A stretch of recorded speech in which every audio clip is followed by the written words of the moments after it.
India मांगे gold और बड़ी खबर आप देख रहे हैं लगातार टोक्यो ओलंपिक से आज आ रही है और आज बजरंग पुनिया ने कमाल करते हुए सेमीफाइनल में वो पहुंच चुके हैं। टोक्यो ओलंपिक में भारत की ओर से मेडल के दावेदार पहलवान बजरंग पुनिया ने क्वार्टर फाइनल में मैच जीत लिया है।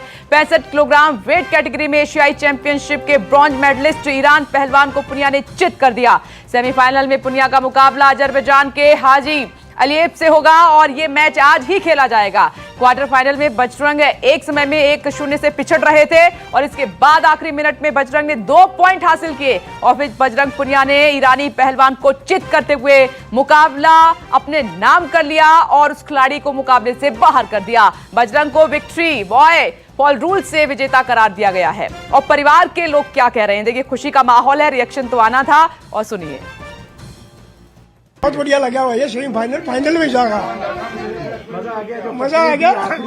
देश के लिए गोल्ड ले आएगा। अंकल हमारे साथ मौजूद है। अंकल जी बधाई हो आपको। भाई साहब मैंने 2 मिनट पहले ही बताया था कि ईरानी पहलवान आज तक बजरंग से नहीं जीता है, वही काम करते हैं। बाई फाल जीत किया। कैसा लगा आखिरी दाव? आखिरी दाव बहुत ही अच्छा लगा और बाई फाल जीत कर लिया।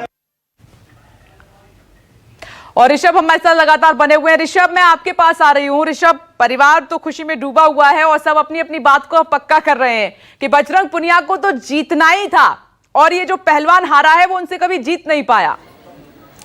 देखिए, ये बात तो सही है कि परिवार तो यही चाहेगा कि उनका बेटा जीते, लेकिन यहाँ पर आज जो है भारत का हर खेल प्रेमी ही नहीं बल्कि वो आदमी जो कि स्पोर्ट्स को फॉलो नहीं करता, सिर्फ और सिर्फ भारत का एक प्रतिनिधित्व हो रहा है टोक्यो ओलंपिक्स में बजरंग पुनिया द्वारा, इसलिए वो भी आज दुआ यही कर रहा है कि बजरंग पुनिया जीतें। वैसे एक बहुत ही आपको मैं इंटरेस्टिंग बात बताऊं, बजरंग पुनिया रेसलिंग के बेशक भारत के एक बहुत स्ट्रॉन्ग प्रॉस्पेक्ट हैं टोक्यो ओलंपिक्स में मेडल के लिए, लेकिन बजरंग पुनिया के लिए टोक्यो में जाने पर जो उनकी जो कंपटीशन की तैयारी है उस पर एक बहुत बड़ा खतरा मंडरा रहा था अब से कुछ दिन पहले तक। क्योंकि मैं आपको बताऊं, बजरंग पुनिया और जो भारत की महिला रेसलर है विनेश फोगाट, जो कि आज सुबह अपने क्वार्टर फाइनल मैच में हार गई, ये दोनों ही रेसलर जो हैं ये अपने रेगुलर कोच के साथ में टोक्यो नहीं गए हैं। यानी कि इनकी तैयारियां अगर 100% होनी चाहिए थी तो 100% नहीं, शायद सिर्फ 90% है, क्योंकि आप मैच से पहले अपने कोच के साथ में कंडीशंस और ओपोनेंट को लेकर एक ना कहीं कुछ स्ट्रैटेजी बनाते हैं, अपने कॉन्फिडेंस और अपनी वीकनेसेस को डिस्कस करते हैं, ओपोनेंट के आप बाउट को देखते हैं।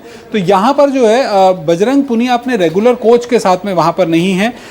बजरंग पुनिया के साथ में जिस टीम के जो टीम के दूसरे मेंबर्स गए हुए हैं उनको ही कहीं ना कहीं मैनेज किया गया था। विनेश फोगाट को भी के साथ में भी ऐसा हुआ।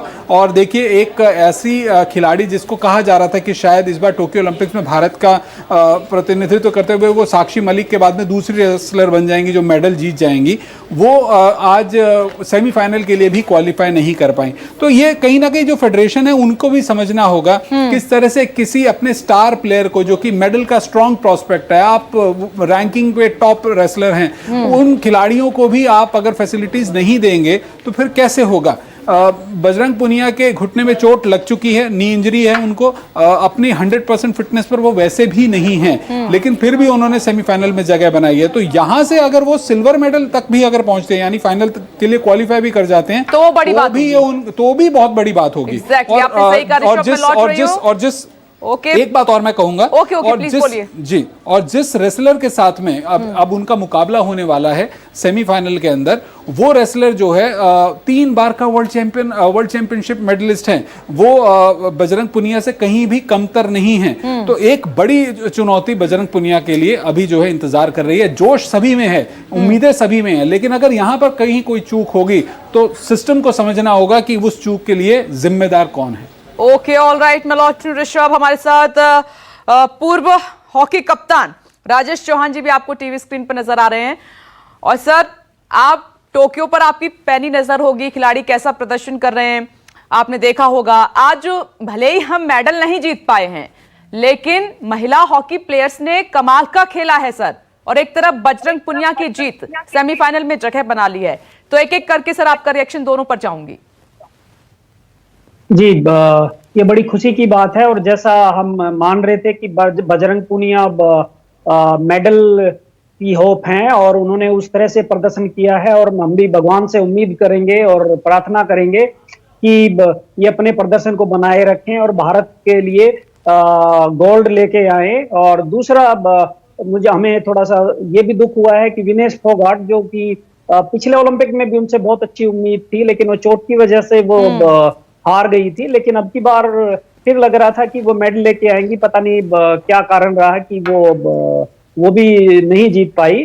तो लेकिन बजरंग पूनिया के लिए हम सब भगवान से प्रार्थना करते हैं। रही बात हॉकी की, लड़कियों ने जिस तरह का खेल दिखाया है, पहले 3 मैच हारने के बाद उन्होंने कमबैक किया। उसके बाद आज भी जो मैच वो 2-0 से पीछे चल रही थी, उसके बाद जिस तरह का उन्होंने खेल दिखाया, 2-2 बराबर किया, उसके बाद 3-2 किया, और ऐसा लग रहा था कि ये स्थिति को बना के रखेंगी।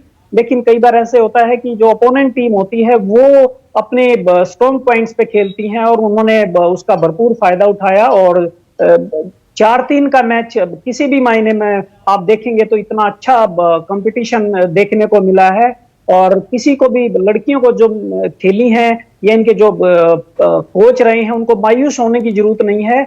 जरूरत है कि इनको और बढ़ाएं, सेंटर्स और बढ़ाएं, और जो कमियां रह गई हैं वो आगे हम दूर करें। बिल्कुल आप सही कह रहे हैं सर, कमियों पर तो हमेशा ही नजर रहती है, हम इम्प्रूव हर मिनट करते हैं। खेल के साथ एक नया अनुभव भी हमें होता है।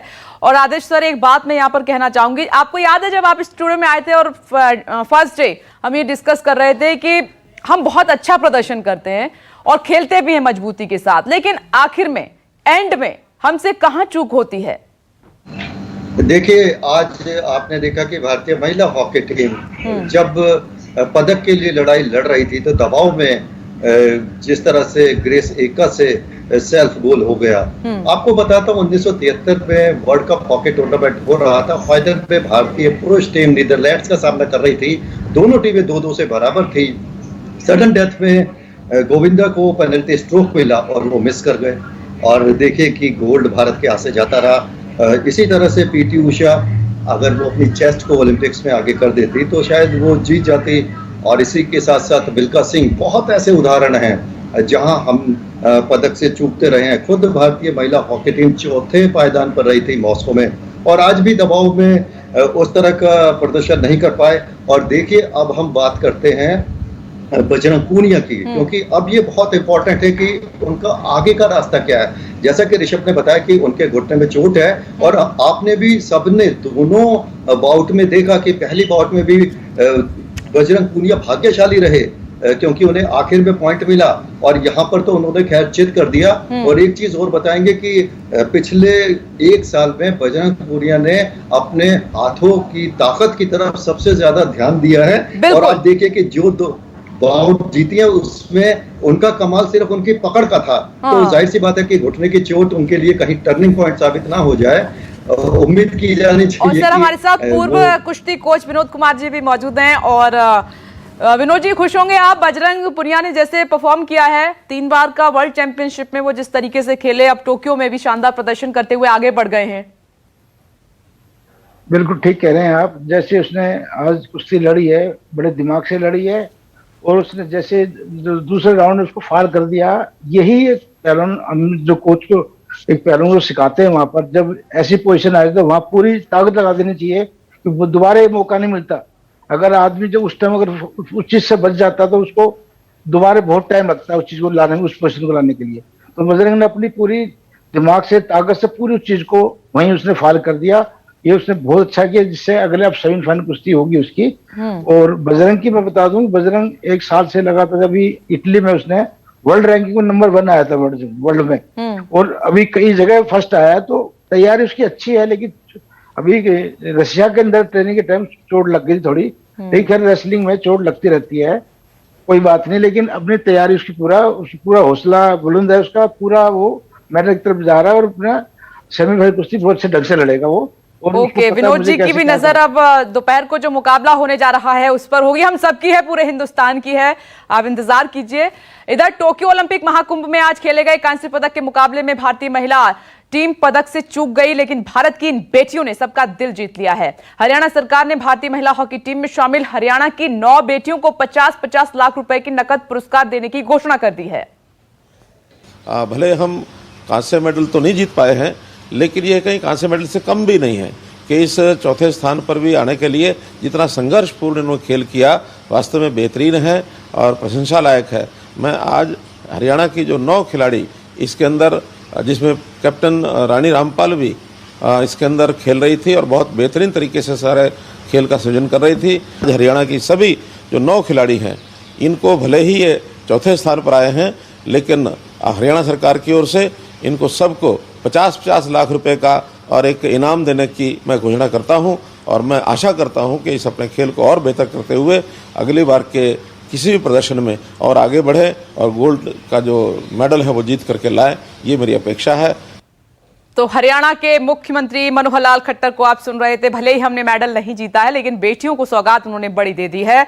मैं विशाल और विधि सर आपके पास नहीं आ पाऊंगी, वक्त की कमी है और हम छोटा सा ब्रेक ले रहे हैं, लेकिन आप सभी का बहुत बहुत शुक्रिया। पुनिया करो प्रहार, दोपहर में हमारी नजर है टोक्यो ओलंपिक पर। आप भी जुड़िएगा न्यूज़ 24 के साथ, बड़ी कवरेज लगातार जारी है।